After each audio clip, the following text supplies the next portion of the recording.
Meninas, meninos, saudações! Vamos dar continuidade com a nossa resolução de questões de múltipla escolha dos vestibulares de São Paulo. Resolução de questões de múltipla escolha, parte 2. Temos aí uma questão da Unicamp de 2016, a imagem abaixo mostra a prática de plantio direto na palhada. Então a ideia é de não haver a retirada de uma parte da cobertura vegetal morta, da serrapilheira, antes de se fazer o plantio. Essa cobertura vegetal vai se misturar no solo, com o solo, durante o processo da safra, durante o desenrolar da safra. E ainda mais, essa cobertura vegetal vai formar uma camada protetora do solo no que diz respeito à chuva. A gotícula de água não vai cair diretamente na superfície, estressando a coesão entre as partículas. A água não vai acumular na superfície e escoar, causando erosão. A água não vai infiltrar tão intensamente, causando lixiviação. Trata-se, portanto, de uma prática conservacionista, em especial de conservação do solo. Tudo bem? Vejamos, sobre essa prática é correto afirmar. Na alternativa A, é uma prática conservacionista em que há incorporação de restos vegetais de uma cultura no próximo plantio, procurando melhorar as características químicas e físicas do solo. As características químicas do solo, a sua composição química. As características físicas do solo, a sua granulometria, o tamanho dos grãos que compõem o solo mais próximos da superfície. Tanto as características químicas como físicas são melhoradas para as necessidades agropecuárias em uma técnica, portanto, conservacionista. Vejam uma questão da Unicamp, então aquele clássico dispositivo em cada uma das alternativas, a Unicamp joga com os itens que foram colocados, né, na alternativa A corretamente. Vejamos. B. É uma prática conservacionista, em que a incorporação de restos vegetais de uma cultura no próximo plantio, procurando melhorar unicamente as características químicas do solo, químicas e físicas. É uma prática conservacionista em que a incorporação dos restos vegetais de uma cultura no próximo plantio, procurando melhorar agora unicamente as características físicas, esqueceu das químicas. Vejamos, D. Apesar de diminuir os processos erosivos, diminuir os processos erosivos provocados pelo escoamento superficial da água, a prática não evita o uso de queimadas esporádicas e não aumenta a fertilidade química do solo. Aumenta a fertilidade química do solo e é uma prática também de eliminação de vegetação nativa que dispensa o uso do fogo. Tudo bem? Matriz energética é o conjunto de fontes de energia disponíveis. Os gráficos a seguir representam a matriz energética no mundo e no Brasil, mostrando as fontes de energia renováveis e não renováveis. Em escala mundial, destaque para petróleo, gás, carvão mineral, né, os combustíveis fósseis. Aqui no Brasil nós temos o petróleo com uma posição bastante destacada, mas de forma bastante destacada também aparece o gás natural, o número 5, a energia hidráulica, e o número 8, derivados da cana, né, o velho programa Proálcool, né, o uso de cana-de-açúcar para a produção de álcool combustível, o etanol. Considerando seus conhecimentos sobre meio ambiente e as informações fornecidas, assinale a alternativa correta. Ou, alternativa C, a matriz energética brasileira é mais dependente de fontes renováveis de energia do que a matriz mundial, como alternativa ao uso de combustíveis fósseis. Os combustíveis fósseis são tão fortes em escala mundial, mas no Brasil nós temos um destaque significativo que não aparece em escala mundial para a energia hidráulica e para a biomassa, validando então a alternativa C. Vejamos as demais. A matriz energética brasileira utiliza menor porcentagem de energia renovável que a mundial, com o uso predominante de combustíveis fósseis. O petróleo até aparece, petróleo e derivados, acima do uso em escala mundial, mas nós temos um uso bem menor de gás natural e ainda mais, um uso bem menor ainda de carvão mineral. Gás natural, biomassa, energia hidráulica, energia solar, eólica e geotérmica são fontes renováveis de energia utilizadas na matriz mundial. Agora vejam, são renováveis: geotérmica, eólica, energia solar, hidráulica, energia hidráulica, biomassa. Agora, gás natural, uma lamentável pegadinha da Unicamp. Gás natural, apesar dessa palavra natural, mas ele é um combustível fóssil que é encontrado em jazidas associado ao petróleo. Os alunos confundem frequentemente gás natural com gás metano. Este sim, é renovável, o gás do lixão. E vamos ver D. Os biocombustíveis derivados da cana-de-açúcar e o gás natural são as principais fontes, novamente, renováveis nas matrizes brasileira e mundial, respectivamente. Gás natural não é renovável, tudo bem? Da Unicamp, novamente, o petróleo continua sendo a fonte de energia mais importante do mundo. A posse de reservas, o transporte e a capacidade de refino figuram como elementos de soberania nacional e estratégicos. Em um mundo extremamente competitivo em relação ao petróleo, no Brasil é correto afirmar. Então, interessante, já que a Unicamp coloca na sua questão do vestibular 2020, do vestibular do ano passado, essa informação que por vezes é sonegada em escala mundial pela imprensa, por alguns setores mais conservadores. O petróleo continua sendo a fonte de energia mais importante do mundo. Vejamos. Em relação ao petróleo no Brasil, seria correto afirmar se a maior produção em terra provém do estado do Rio Grande do Norte e em mar do pré-sal, situado entre os estados de São Paulo e Rio de Janeiro, lembrando que há uma crescente relevância do petróleo oceânico encontrado em águas profundas e ultraprofundas na zona econômica exclusiva brasileira, que vai até 200 quilômetros desde a costa. O petróleo continental é cada vez menos importante. O petróleo dito onshore é cada vez menos importante comparativamente aos maiores volumes de petróleo que são obtidos em áreas oceânicas, petróleo offshore. Vejamos as demais. Alternativa A. As descobertas das reservas nacionais ocorreram a partir dos anos 1980 e a Bacia de Campos, Rio de Janeiro, é hoje a principal produtora do país. A Bacia de Campos, explorada desde os anos 1980, litoral norte do Rio de Janeiro, litoral sul do Espírito Santo, já está em declínio de atividade. Hoje, a maior parte do petróleo brasileiro é oriundo da chamada reserva de petróleo pré-sal. Vejamos B. A extração nacional é cada dia maior, mas a inexistência de oleodutos exige que o transporte seja realizado por meio rodoviário. Não. Há oleodutos, há também o transporte litorâneo através de embarcações e não transportar petróleo por meio rodoviário. Seria uma sandice. Vejamos D. Apesar de possuir grandes reservas, especialmente com as descobertas do pré-sal, não há refino no país, por isso os derivados são importados. Há refinarias que estão concentradas principalmente no estado de São Paulo, principalmente nas áreas fortes consumidoras de derivados de petróleo, além da refinaria em Manaus. Essas refinarias são, na sua quase totalidade, refinarias da Petrobras, criadas desde a década de 1950-60. Tudo bem? Questão da Unesp, composto de 149 lâmpadas especiais de gás xenônio capazes de produzir um brilho 10.000 vezes maior do que a luz natural do Sol que incide sobre a Terra. O experimento SEALIGHT começou a funcionar no Centro Espacial Alemão. Descrita como o maior sol artificial do mundo, a estrutura pode concentrar sua luz em um ponto que pode atingir temperaturas de 3.000 graus Celsius. Com o auxílio da luz concentrada, é possível obter hidrogênio diretamente da água. Esse elemento é considerado um dos possíveis combustíveis do futuro porque, ao ser queimado, produz apenas água e calor. Sobre o experimento SEALIGHT se destaca pela expectativa de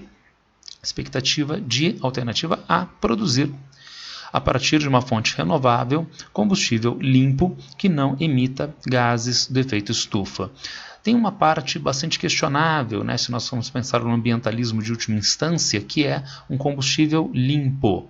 Na sociedade capitalista não há combustível limpo. O processo de produção, o processo de uso, o processo de manutenção, né, que está relacionado à fonte de energia, gera impactos ambientais, tá certo? Então, a fonte de energia também está relacionada com uma estrutura econômica que é por ela potencializada e gera impactos ambientais. Então, se capitalismo, não há condições sustentáveis do ponto de vista ambiental, mas é uma questão de primeira fase, é uma questão de prova de conhecimentos gerais. Então, a gente tem um conhecimento mais superficial, até mesmo porque, como questão de múltipla escolha que é, vamos ver se é possível validar as outras alternativas. Vejamos. Determinar com a expansão de suas instalações novas centralidades à geopolítica dos combustíveis fósseis. Então, esse combustível não seria fóssil, né, ele seria obtido a partir da água, e isto ainda não daria uma nova centralidade geopolítica, né? As áreas produtoras de petróleo ainda são, e num curto, médio prazo, ainda muito importantes. C. Reverter com a produção do hidrogênio monopólios sobre a oferta de fontes de energia renováveis. O estudo está sendo feito na Alemanha. Então, na verdade, aquelas chamadas multis do petróleo seriam melhor denominadas hoje companhias de energia, porque elas trabalham com inúmeras fontes de energia, não é? Com fontes primárias de energia diversas, e eventualmente um combustível como este também vai estar vinculado a estes grandes oligopólios mundiais. D. Romper com o uso de energias não renováveis os limites das matrizes energéticas de países periféricos. Trata-se de uma tecnologia de ponta, não é? E, portanto, ela vai ser desenvolvida primeiramente mais intensamente nos países centrais e não nos países periféricos. Regular a partir da oferta de combustíveis sustentáveis políticas de preço no mercado internacional de energia. Não há qualquer condição no texto base para eu validar a alternativa E, tudo bem? Então ficamos com a alternativa A. Agora uma questão da FUVEST, 2017. Em 2015, os Estados Unidos, país que não é membro da OPEP, tornaram-se o maior produtor mundial de petróleo, superando grandes produtores históricos mundiais, de acordo com a publicação Statistical Review of World Energy, de 2015. Sobre essa fonte de energia, é correto afirmar. Vejamos então acerca do crescimento do petróleo nos Estados Unidos. Na alternativa C, o crescimento da produção de petróleo nos Estados Unidos, que levou esse país à condição de maior produtor mundial em 2015, deu-se pela exploração de jazidas de óleo de xisto. É a técnica do fraturamento hidráulico. É feita uma perfuração vertical até a camada horizontal de xisto no subsolo, quando a perfuração torna-se horizontal dentro da camada de xisto, e depois é colocado um encanamento em lugar da perfuração, onde é injetada água e outras substâncias sob alta pressão na rocha de xisto, produzindo a sua quebra, fraturamento hidráulico. E a quebra da rocha de xisto mediante a solução aquosa permite a captação do óleo de xisto, do gás de xisto, que vai ser separado eventualmente na superfície. Trata-se, entretanto, de uma técnica de muito alto impacto ambiental, porque contamina o lençol d'água subterrâneo, e também de problemas de saúde pública, tendo em vista a contaminação da água. Vejamos então as demais alternativas. A. A queda na oferta de petróleo em 2015 pelos países não membros da OPEP é resultado do uso de fontes de energia alternativas, como os biocombustíveis, e também da expansão das termoelétricas. Inúmeros erros na alternativa A, entre os quais nós temos a sugestão de que a liderança na produção mundial de petróleo pelos Estados Unidos se deu pela queda da produção dos outros grandes produtores. Não, a produção de petróleo mundial continua em crescimento e tem potencialidades para as próximas décadas. Vejamos, o Brasil, país que não é membro da OPEP, destaca-se pela exploração de jazidas de petróleo em rochas vulcânicas, do embasamento cristalino do pré-sal. Não, petróleo se manifesta em rochas sedimentares, em formações sedimentares. Vejamos D. A elevação da produção de petróleo em países da OPEP, como Arábia Saudita, Rússia e China, é resultado da alta dos preços dessa commodity em 2015. Lembrando que commodity é um produto primário ou de baixo valor agregado de comércio mundial e que tem preços especulativos, preços definidos pelo mercado através de bolsas de valores, tudo bem? Na alternativa D, ele sugere que são membros da OPEP e Arábia Saudita, corretamente. Rússia e China não são membros da OPEP. A exploração das jazidas de óleo de xisto do subsolo oceânico foram fatores para a industrialização de países como México, Japão e Estados Unidos. Não foi fator de industrialização. Né? A industrialização do México se deu ao longo do século XX, do Japão no final do século XIX e dos Estados Unidos no início do século XIX, e sem uma relação necessária e imediata com a exploração de petróleo. Ainda mais, ele sugere exploração de petróleo oceânico a partir do xisto betuminoso. Então não corresponde. O petróleo oceânico se dá em jazidas mediante perfuração que é feita tradicionalmente e não óleo de xisto, e ele não potencializou o desenvolvimento industrial, especialmente no Japão e nos Estados Unidos.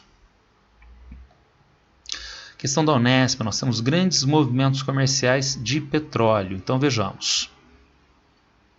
Os fluxos de importação e de exportação expressos no mapa evidenciam, na alternativa correta, o predomínio dos países membros da OPEP nas exportações de petróleo.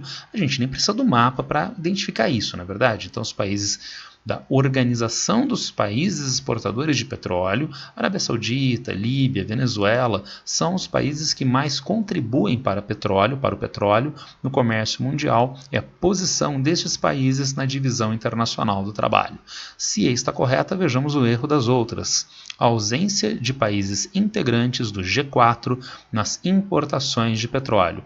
Vejam que é uma questão que apenas tangencia fontes de energia, tá certo? É uma questão que está cobrando os alinhamentos políticos entre os países do mundo e a sua localização. Para nós validarmos ou invalidarmos a alternativa A, nós precisamos saber quem é o G4. Né, e ver a posição do G4 no mapa, aí usando a intertextualidade, a posição do G4 no que diz respeito a potenciais importações de petróleo. São países do G4. A Alemanha, importadora de petróleo. O Japão, importador de petróleo. Né, a Índia, importadora de petróleo, e o Brasil, exportador de petróleo. E lembrando que esses 4 países têm em comum para serem membros do dito G4. São países que se sentem potências, ou regionais ou mundiais, e demandam reforma no Conselho de Segurança da ONU. Notem, portanto, que G4 não tem qualquer relação com o comércio mundial de petróleo. Então, G4 só está aqui para cobrar do aluno se ele sabe o que é o G4 e mais, sabendo o que é o G4, jogar essa informação no mapa para averiguar se esses países são exportadores ou importadores de petróleo. Tudo bem? A ausência de países integrantes do G7 nas exportações de petróleo. G7. Então, Canadá, Estados Unidos, Reino Unido, França, Alemanha, Itália e Japão. Então, eles não participam das exportações de petróleo. Mas nós temos aqui o Reino Unido, não é? E a setinha está saindo do Reino Unido, né? Portanto, nós temos extração de petróleo no Mar do Norte. Nós temos o Canadá exportando petróleo também. Então, sim, tem países do G7 que são exportadores de petróleo. O predomínio dos países membros do NAFTA nas exportações de petróleo, em oposição até a exportações de petróleo no velho NAFTA, né, que passou a se chamar TMEC, Tratado México, Estados Unidos, Canadá. Mas nós sabemos que os países do NAFTA, da Zona de Livre Comércio da América do Norte, não são os maiores exportadores mundiais de petróleo. Vejamos a ausência de países integrantes do BRICS nas importações de petróleo, tal qual nós vimos para G7 e G4. BRICS não tem uma relação direta com o comércio mundial de petróleo. Mas quem são BRICS? Brasil, Rússia, Índia, China e República Sul-Africana. Então, a ausência de países integrantes dos BRICS nas importações de petróleo. Vejam como todas as setas levam não a Roma, né, mas a China, tá certo? Então nós temos a China como um forte importador mundial de petróleo na atualidade, inclusive inúmeras tensões territoriais marítimas que ocorrem aqui no Mar da China Meridional estão relacionadas a estas rotas de petróleo que são tão importantes para o abastecimento da economia chinesa. Temos aí uma questão da Unesp 2020, uma extensa área delimitada em vários estados brasileiros, envolvendo várias macro-regiões brasileiras, Sudeste, né, Centro-Oeste, Nordeste, Norte. Então vejamos.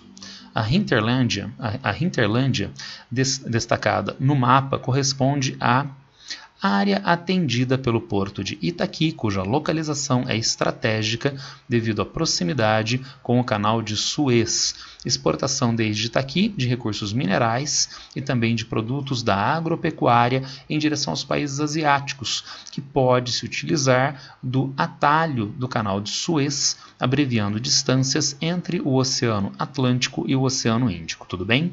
Então vejamos as demais.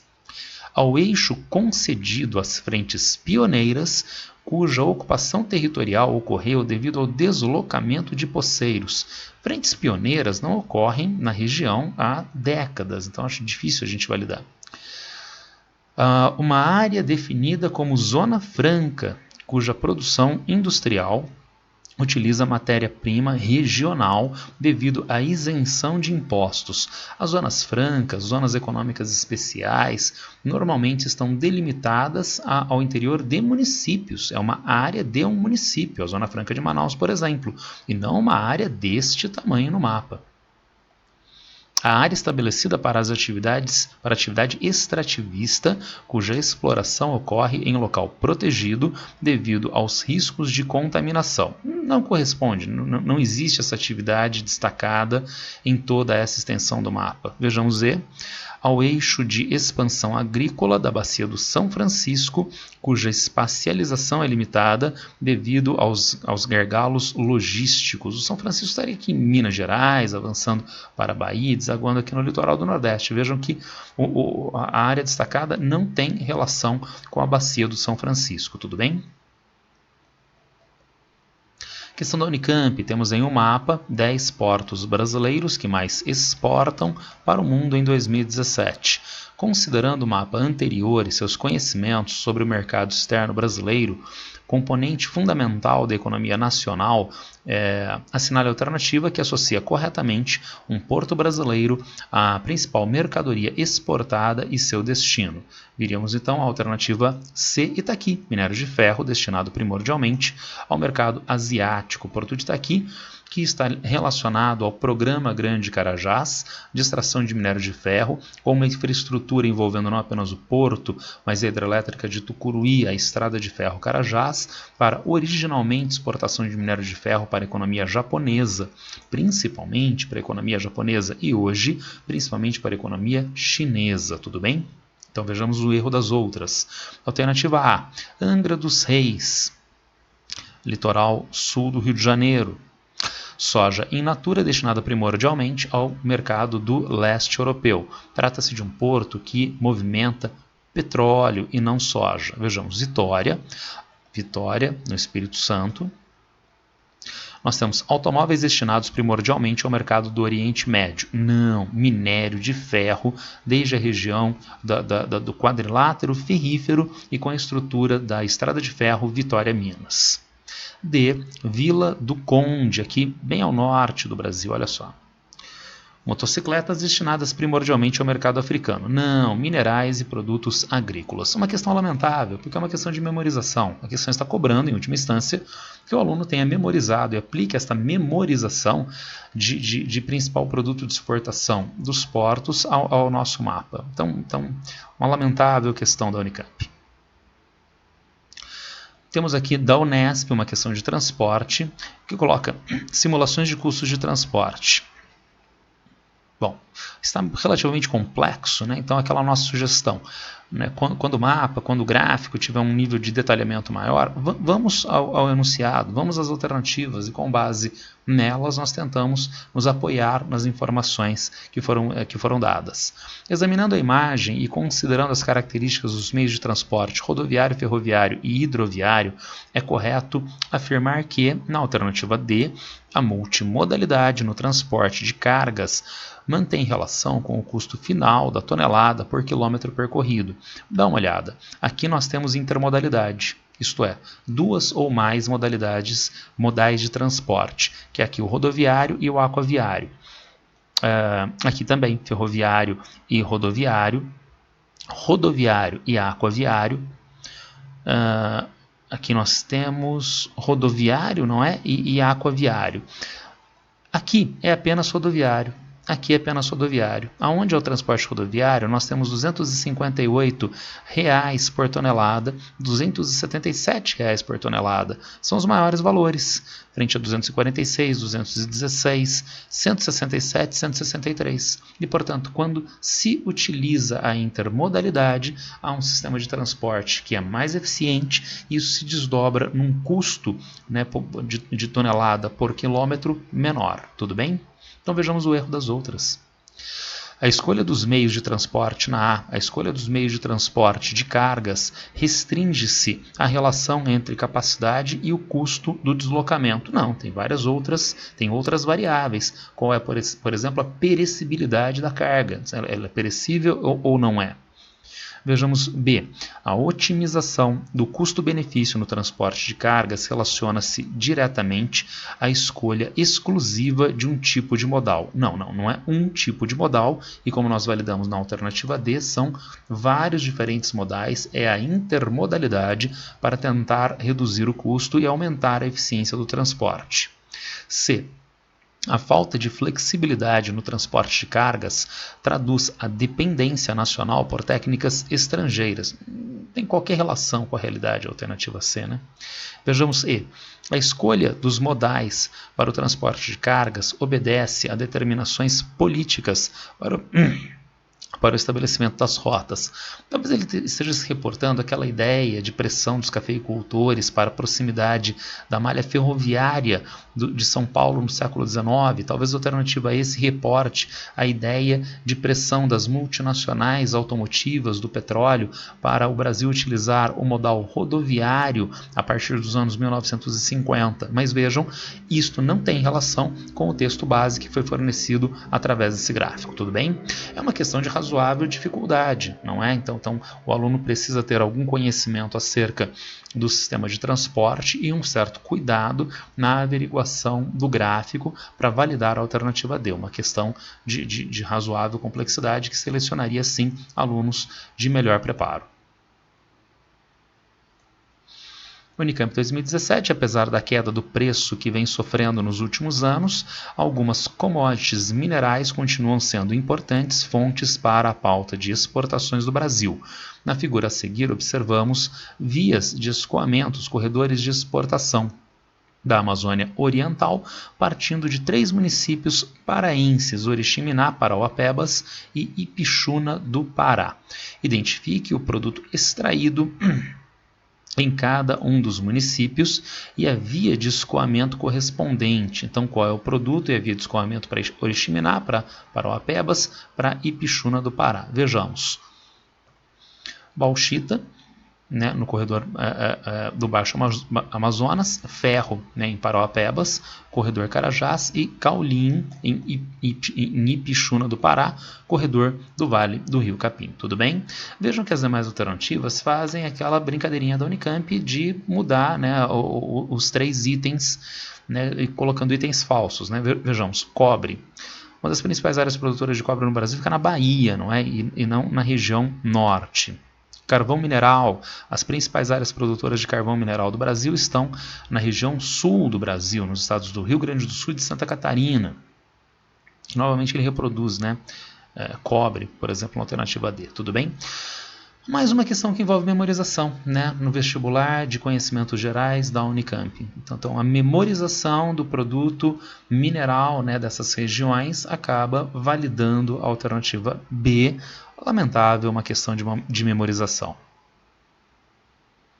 138 da FUVEST 2020, 2 eventos arcaram a diplomacia brasileira em relação ao Oriente Médio no início de 2019. Um deles foi o voto contra a resolução da ONU que pedia a desocupação militar das colinas de Golã e sua devolução à Síria. Outro evento foi o anúncio da transferência da embaixada brasileira de Tel Aviv para Jerusalém, mesmo não tendo sido levada adiante até setembro de 2019. Em relação a esses eventos, é correto afirmar que eles representam o que? Vejamos, as colinas de Golã foram ocupadas militarmente por Israel em um processo de expansão territorial com guerra de conquista na Guerra dos 6 Dias em 1967.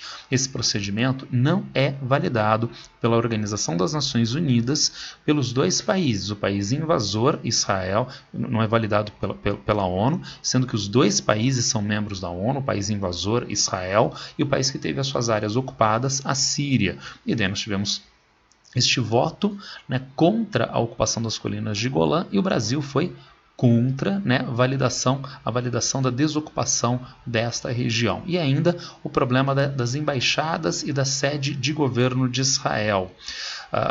Normalmente as embaixadas de um país ficam estabelecidas na capital do país que as acolhe.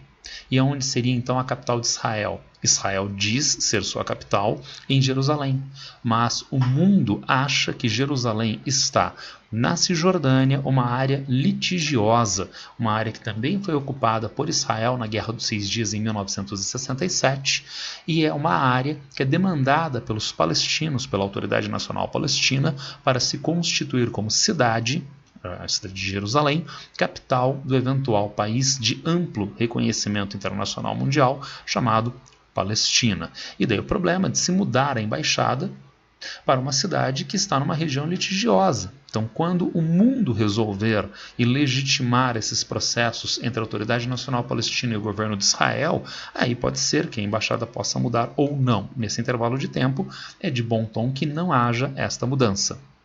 Entretanto, uma grande potência mundial, os Estados Unidos, em governo Donald Trump, mudou a embaixada americana para Jerusalém, de Tel Aviv para Jerusalém.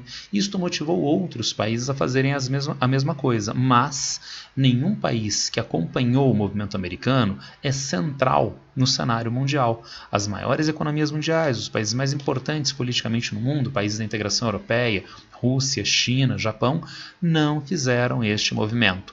O que destaca o Brasil? O Brasil não é uma potência mundial, mas o Brasil não é um país da periferia mais distante do mundo, é um país semi-periférico. E daí o anúncio brasileiro de mudar a embaixada é um anúncio da maior importância, apesar de ele ainda não ter sido efetivado. E é um anúncio que alinha o Brasil às posições americanas, que por sua vez são posições fechadas a favor do governo de Israel, independentemente de quaisquer outras demandas. Tudo bem? Então, voltando ao finalzinho do nosso texto base, em relação a esses eventos, é correto afirmar que eles representam, na alternativa A, uma aproximação do Brasil em relação à posição dos Estados Unidos. 2. Um potencial distanciamento do Brasil em relação à posição da maioria dos países do Conselho de Segurança da ONU. Se os Estados Unidos validam esse processo, mudaram a capital para Jerusalém, por exemplo, mas França, Reino Unido, China e Rússia não fizeram isto. Então, havendo um distanciamento do Brasil em relação, por exemplo, aos membros plenos do Conselho de Segurança da ONU. Tudo bem? Vejamos B. Um distanciamento do Brasil em relação às posições da Palestina e uma aproximação em relação ao conjunto dos países árabes. A primeira parte dá para validar, mas a segunda parte não, né? Porque a Palestina, como país já reconhecido pela maior parte dos países do mundo, mas não pelas mais importantes organizações multilaterais do mundo, como a ONU através do Conselho de Segurança da ONU, né? Então a Palestina é um país de população de maioria árabe, assim como a Síria, assim como o Egito, né? Então não há uma aproximação nesse caso em relação ao conjunto dos países árabes. 2. Uma potencial aproximação em relação a posição da maioria dos países do Conselho de Segurança da ONU, já vimos que não. Um distanciamento do Brasil em relação às posições de Israel e uma aproximação em relação aos palestinos, né? O contrário, né? Israel demanda que o mundo reconheça Jerusalém como sua capital, mas ainda há amplas resistências pelo entendimento que é uma região litigiosa, tá certo? E com os palestinos a situação seria então de afastamento. Eles demandam o reconhecimento do mundo de que Jerusalém seria a sua capital e não a de Israel. Daí o litígio, né, sobre a área. Ainda no item C, a segunda parte, um potencial distanciamento do Brasil em relação à posição da maioria dos países do Conselho de Segurança da ONU, já vimos que não. E tem a alternativa D, um distanciamento do Brasil em relação às posições dos Estados Unidos, já vimos que é uma aproximação em relação aos Estados Unidos. 2, uma potencial aproximação do Brasil em relação à posição da maioria dos países do Conselho de Segurança da ONU, já vimos que não. Alternativa E, uma aproximação do Brasil em relação à posição da Síria. Não, a Síria demanda a retirada das tropas israelenses das colinas de Golã, a área que é do seu território soberano. E vamos ver 2, um potencial distanciamento do Brasil em relação à posição da maioria dos países do Conselho de Segurança da ONU, já vimos que sim. Tá? Então ficamos com os dois itens verdadeiros, né, os dois itens adequados na alternativa A. FUVEST. Às vésperas da cúpula do G20, que teve início a 7 de julho de 2017 em Hamburgo, na Alemanha, a chanceler alemã Angela Merkel discursou no parlamento e referiu-se a atores políticos importantes no cenário mundial, conforme os trechos transcritos a seguir. Quem pensa que os problemas deste mundo podem ser resolvidos com o isolacionismo e o protecionismo está cometendo um enorme erro. Somente juntos podemos encontrar as respostas certas às questões centrais do nosso tempo. Não podemos esperar até que a última pessoa na Terra esteja convencida da evidência científica das mudanças climáticas.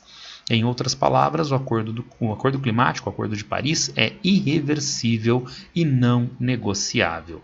Então ela está falando sobre a adesão dos países, a necessidade de adesão dos países, dos governos, ao Acordo de Paris de redução da emissão de gases de efeito estufa para deter o aquecimento global antropogênico. Vejamos. Analise as 3 afirmações seguintes quanto aos objetivos e ao teor desses trechos do discurso. Então, nós temos como correta apenas a afirmação 1. Vejamos a afirmação 1. Podem ser entendidos como uma crítica à saída dos Estados Unidos do acordo sobre as mudanças climáticas construído na COP21 de 2015 em Paris, à época assinado pelo ex-presidente Barack Obama. A saída foi justificada pelo atual presidente Donald Trump, afirmando que o acordo seria prejudicial à economia americana. Sim, isso é verdadeiro. O Obama aderiu ao Acordo de Paris, mas ele não conseguiu eleger a sua sucessora, Hillary Clinton, e o Donald Trump, assumindo a presidência dos Estados Unidos, entrou com o protocolo já efetivado de retirada dos Estados Unidos do Acordo de Paris. O candidato eleito à presidência dos Estados Unidos, Joe Biden, já anunciou que pretende recolocar os Estados Unidos no Acordo de Paris. Tudo bem? Notem, entretanto, que essa é uma questão bastante peculiar, porque ela é uma questão típica de atualidades para o ano de 2018. Portanto, os alunos fizeram essa questão no final do ano de 2017. Estas informações eram amplamente debatidas naquele momento. Hoje, nós não temos um debate mais extenso acerca dessa temática. Então, o aluno tem que sempre tomar muito cuidado ao fazer questões, ou se preparar com questões de vestibular, porque as questões de geografia, talvez mais do que qualquer outra disciplina, perdem validade mais cedo. Então, esta questão era uma questão de atualidades para o ano de 2017. Ela é uma questão que tem uma temática um tanto obscura para a atualidade. Nós conseguimos resgatar, talvez, essa questão pela polêmica do Acordo de Paris e de agora nós já estarmos no próximo período eleitoral. Aqui ele está tematizando a transição de Obama para Trump. E nós estamos tematizando, para dar algum grau de validade para essa temática, a transição de Trump para Biden. Tudo bem? Bom, se apenas o item 1 está verdadeiro, qual é o erro dos outros itens? Vejamos. Trata-se de um elogio à recente postura de algumas autoridades do Reino Unido, o qual, em seu processo denominado Brexit, pretende proteger a economia britânica, mas sem afetar seus compromissos financeiros com o Acordo de Paris de 2015 e os relacionados com as questões estratégicas coletivas da Comunidade Europeia.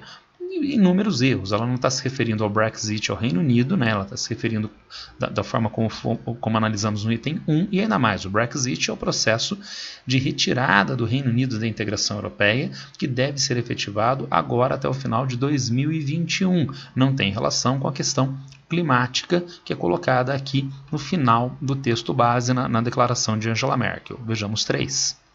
Faça uma crítica direta agora à França, já começou mal, item 3, que, mesmo tendo sido sede da COP21 de 2015, vem continuamente desobedecendo a esse acordo, pois contraria as metas firmadas de emissão de CO2 e suas atividades industriais. Tem pelo menos dois problemas, né? Primeiro, a França não virou pária ambiental mundial, tá certo? Sim, foi o Acordo de Paris, né? A França sediou o acordo e ela aderiu ao acordo, tá legal? E segundo ponto importante, o Acordo de Paris tem as chamadas metas autodeclaradas, diferentemente do velho, por exemplo, o Protocolo de Quioto. O Protocolo de Quioto estabelecia, né, no protocolo que foi acordado entre os países, mas ele exigia um determinado valor de redução das emissões de gases de efeito estufa, né, 5% em relação às emissões do início dos anos 1990 até 2012. O protocolo, o Acordo de Paris, não. Cada país que diz quanto vai reduzir as suas emissões de gases de efeito estufa e em qual prazo. E vai buscando ajustar isto, né, intensificar isto com o passar do tempo. Né? Então isto é autodeclarado pelos países, não é imposto pelo Acordo de Paris. Tudo bem? Então realmente ficamos só com o item 1. 140, Unesp 2018.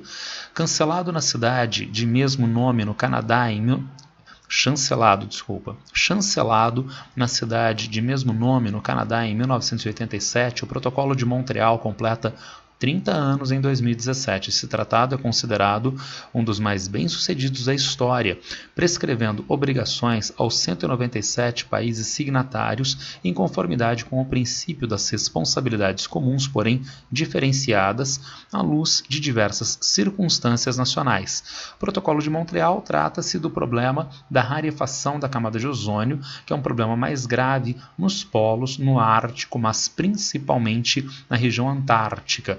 O ozônio estratosférico, que reage com os CFCs que são utilizados por propelentes, eram usados por propelentes como desodorantes aerossóis, e também eram usados por sistemas de refrigeração, condicionamento de ar, geladeiras. O CFC então subia a estratosfera e afetava o ozônio na chamada ozonosfera, diminuindo, portanto, a quantidade de ozônio na ozonosfera, principalmente na região antártica. Através do Protocolo de Montreal, né, se buscou o banimento destes CFCs. O protocolo evidenciado no excerto estabelece metas para o quê? Vejamos. Alternativa A, eliminação das substâncias prejudiciais à camada de ozônio, a qual funciona como filtro ao redor da Terra, que protege os seres vivos dos raios ultravioleta, que são cancerígenos. Tudo bem? Então vamos ver o erro das outras. B. Contenção dos fatores que contribuem para o processo de desertificação, o qual é derivado do manejo inadequado dos recursos naturais nos espaços subtropicais úmidos. Pode estar dado em espaço subtropical úmido?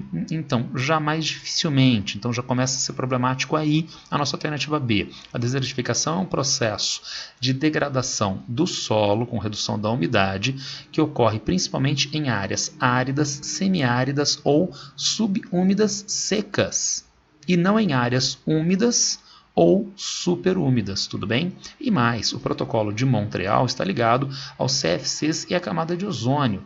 Ele não está ligado, por exemplo, à Convenção da Biodiversidade da Conferência Rio 92, que poderia se a Convenção da Desertificação, que poderia se desdobrar nessa ideia da alternativa B, tudo bem? Vejamos C. Proteção no campo da transferência, da manipulação e do uso seguros dos organismos vivos modificados resultantes da biotecnologia moderna. Então, ele está se referindo aos desdobramentos da Convenção da Biodiversidade da Rio 92, como, quem sabe, o Protocolo de Cartagena. D. Redução das emissões de gases de efeito estufa mediante o incentivo de atividades do segundo setor que promovam a degradação florestal. Estranho, né? Então, reduzir promovendo a degradação florestal. Estranho isso, mas não. Os gases de efeito estufa são desdobramento da Convenção das Mudanças Climáticas e, nesse contexto, ligados ao Protocolo de Quioto e à Convenção de Paris.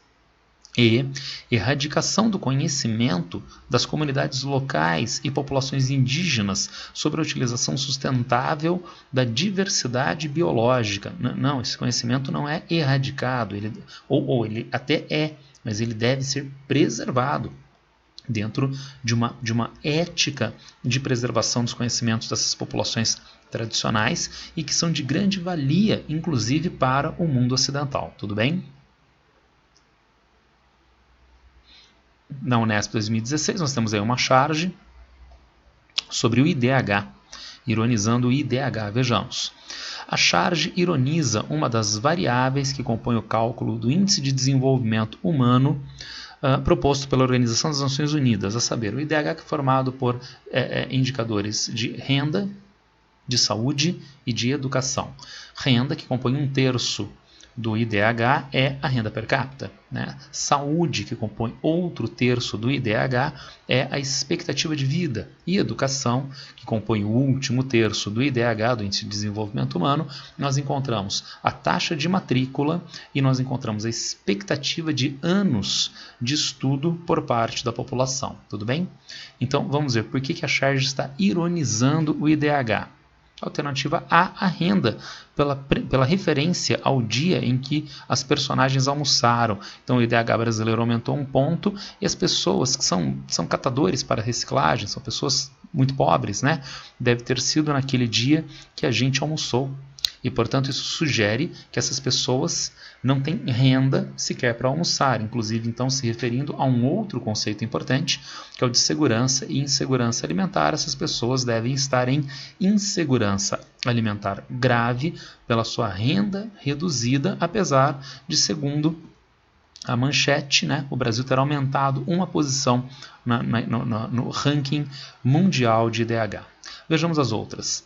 Expectativa de vida pela alusão ao condicionamento físico da personagem que move o carrinho. É uma questão de interpretação de texto. Renda, novamente, pela referência aos objetos de alto valor agregado que as personagens carregam. Produtos de alto valor agregado têm uma grande quantidade social de trabalho embutida. São os produtos de maior valor tecnológico, por exemplo, que não aparecem no carrinho puxado por tração animal humana, né? Por tração humana. Então vejamos, a escolaridade pela alusão à língua portuguesa empregada em sua forma padrão pelas personagens. Também interpretação de texto, né? Então eles seriam pobres e com um linguajar mais rebuscado, né? Será que é isto? Não, a alternativa A me parece mais adequada de entendimento da ironia. E finalmente E, a mobilidade pela referência ao meio de transporte utilizado pelas personagens. A mobilidade, o sistema de transporte, né, não faz parte do cálculo do IDH, renda, saúde e educação. Tudo bem? Texto para a questão 142. Vejamos. O comércio internacional tem sido marcado por uma proliferação sem precedentes de acordos preferenciais de comércio regionais, subregionais, interregionais e, em especial, bilaterais, denominados Acordos Preferenciais de Comércio, APC. Atualmente são poucos os países que ainda não fazem parte desses acordos. Com o impasse nas negociações da rodada Doha da OMC, a alternativa das principais economias do mundo, como os Estados Unidos, a União Europeia e China, foi buscar a celebração de APC como forma de consolidar e ter acesso a novos mercados. O receio de boa parte dos países desenvolvidos de economias em transição e em desenvolvimento de perderem espaço em suas exportações levou-os a aderir maciçamente aos APCs. Na Unesp 2016, é correto afirmar que a rodada Doha, iniciada pela Organização Mundial do Comércio em 2001, constitui rodadas comerciais. Depois da Segunda Guerra, havia um esforço de sistematização de diferentes aspectos da economia mundial dentro de uma lógica keynesiana, capitalista keynesiana. Uma série de instituições criadas, uma série de padrões criados na Conferência de Bretton Woods, né, em 1944, se manifestam essa ideia de sistematização. É o caso, por exemplo, da criação do Banco Mundial, para viabilizar investimentos de reconstrução, de desenvolvimento econômico em vários países do mundo. Um banco interestatal formado por países do mundo. Também formado por países do mundo, o Fundo Monetário Internacional, que busca, entre outras coisas, evitar que países que têm empréstimos de instituições financeiras mundiais se tornem inadimplentes. Então, são instituições multilaterais que buscam a regularização dos investimentos, dos fluxos financeiros mundiais. Na mesma conferência, houve a tentativa de criação da Organização Internacional do Comércio, porém, houve veto americano, tendo em vista o temor de uma organização interferir na soberania americana de comércio internacional, principalmente diante de potenciais outros concorrentes internacionais. Ao invés, então, de Organização Internacional do Comércio, foi viabilizada a criação de um acordo entre os países, o GATT, G-A-T-T, Acordo Geral de Tarifas e Comércio, traduzindo para o português. É dentro do âmbito do GATT que começam as rodadas de negociações comerciais. Os países membros do GATT se sentam à mesa e colocam uma pauta de sistematização, de regularização da sua atividade comercial. Quando a pauta é atingida, é finalizada, a rodada está finalizada. E dessa forma houve a rodada Genebra, a rodada Tóquio, a rodada Kennedy, rodada Uruguai nos anos 1980. Rodada Uruguai, que é muito importante porque ela vai, entre outras coisas, propor a criação daquela velha organização que a Conferência de Bretton Woods tentou fazer e não conseguiu, a Organização Internacional do Comércio, na forma de OMC, Organização Mundial do Comércio, inclusive com a participação dos Estados Unidos e do Brasil também. Essa organização vai ser lançada nos anos 1990 e dentro da OMC, já então para além do velho GATT, na OMC é que começa a rodada Doha de negociações comerciais.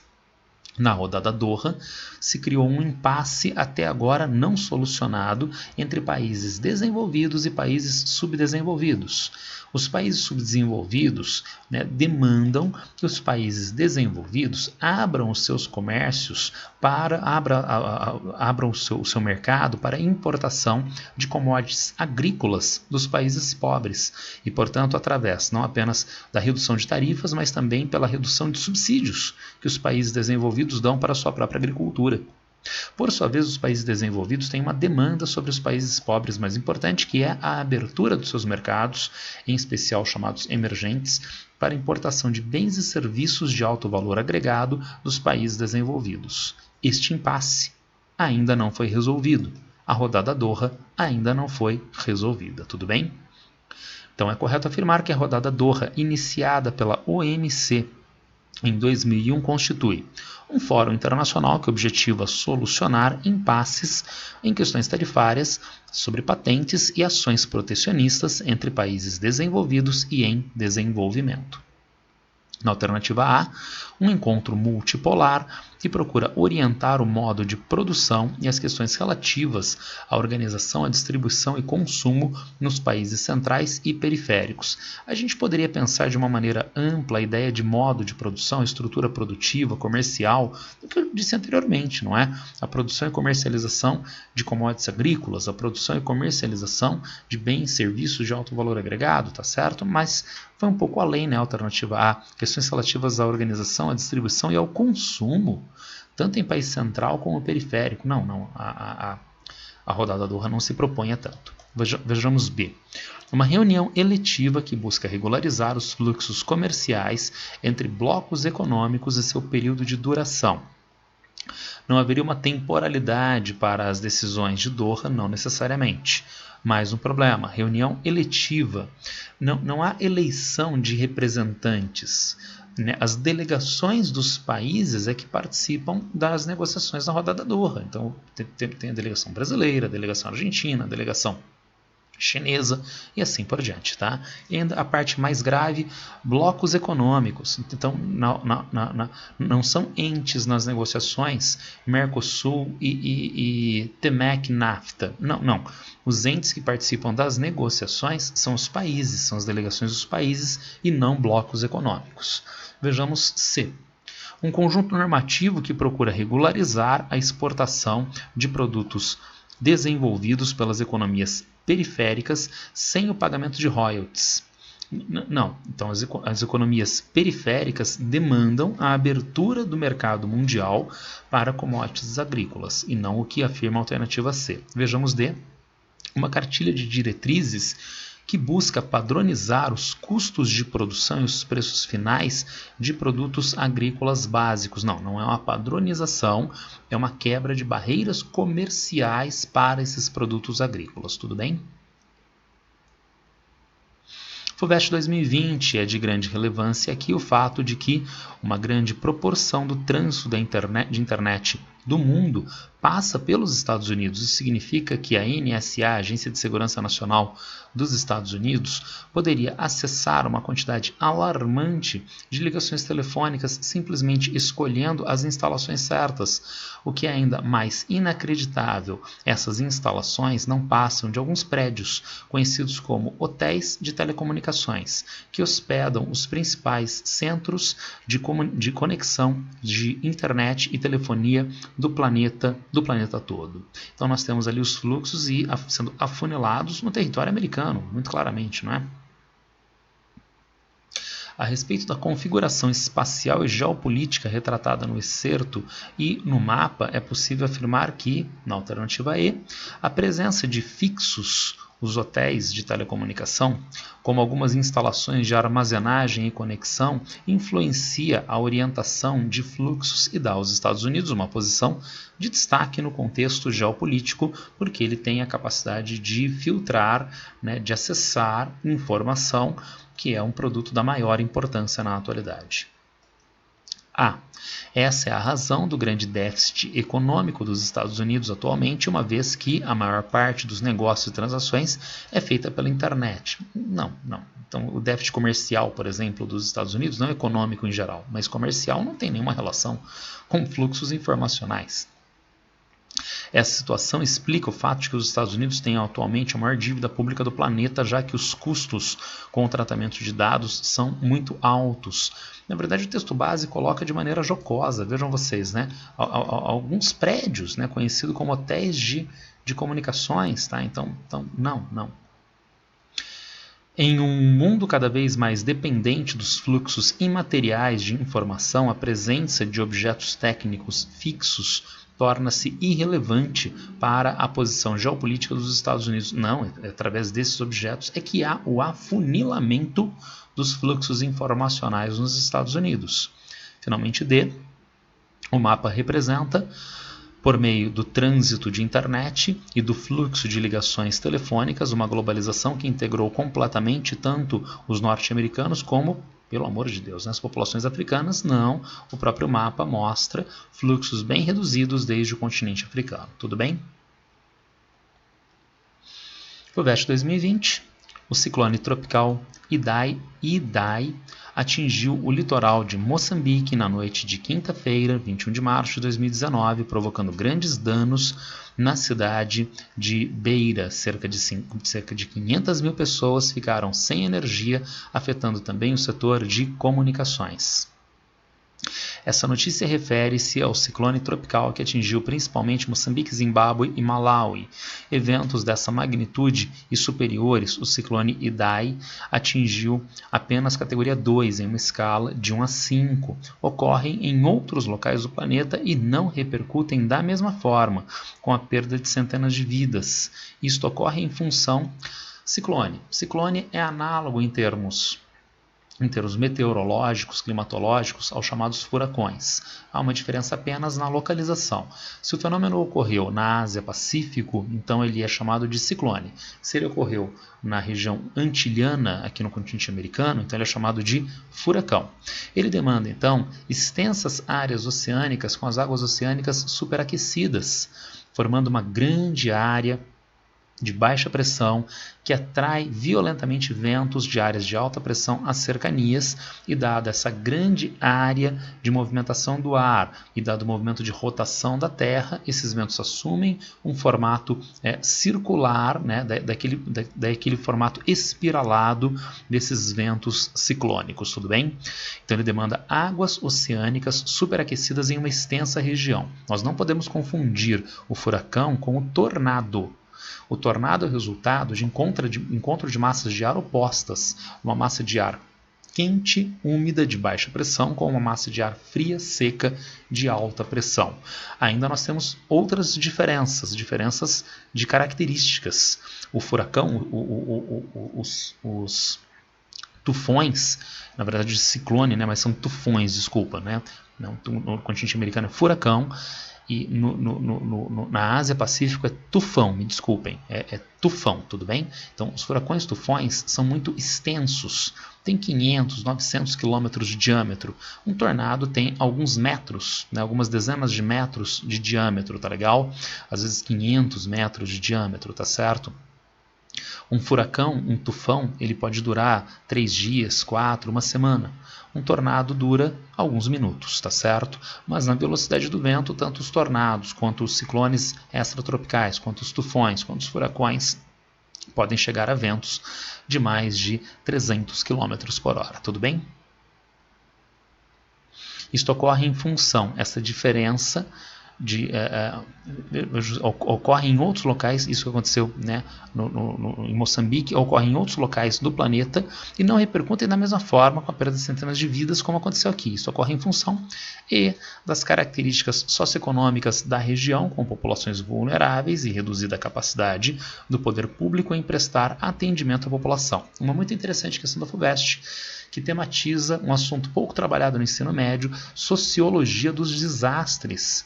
Então, um fenômeno que tem a mesma intensidade física, chuvas torrenciais, né, ventos de alta velocidade, um terremoto, atividade vulcânica, ele não causa o mesmo impacto sobre a sociedade em diferentes partes do mundo, porque, na verdade, o fenômeno interage com a sociedade, as suas assimetrias e contradições. Vamos lembrar, por exemplo, do terremoto de 6,5 graus ou 7 graus na escala Richter, que afetou a Turquia recentemente. Se um terremoto como esse tivesse ocorrido em uma localidade japonesa de alto preparo na sua engenharia para abalos sísmicos, ele não causaria a ruptura de tantos prédios com tantas mortes. Então, há diferenças, há assimetrias entre sociedades, mas as sociedades carregam dentro delas contradições. A quantidade de população negra que morreu como resultado da passagem do furacão Katrina nos Estados Unidos foi muito maior do que a população branca, né, naquela época. E por quê? É uma sociedade racista, é uma sociedade com forte desigualdade de renda, né, e desigualdade das infraestruturas espaciais nas regiões de maior ocupação de brancos e negros. Como resultado, a população negra mais pobre em bairros de menor preparo para desastres naturais sofreu mais em perdas de vidas e problemas econômicos eventuais. Tudo bem? Então, isso tudo valida a nossa alternativa E. Vejamos da grande presença de população não nativa que não tem tradição em lidar com eventos dessa natureza. Não. Do relevo de planalto que caracteriza Moçambique, Zimbábue e Malawi, em especial na zona costeira. Ele tenta sugerir, então, que talvez os planaltos tenham aumentado a capacidade, mas não tem nenhuma relação, não é? Então, o fenômeno está ligado às águas oceânicas, né, e não a essas condições planálticas. Da presença de rede hidrográfica e florestas que contribuem para a formação de ciclones dessa natureza e magnitude. Não, eles formam no oceano. da presença de águas superficiais do Oceano Índico, certo? Com temperaturas mais reduzidas, errou, que o habitual, em especial no canal de Moçambique. Tudo bem? Então vamos com a alternativa E.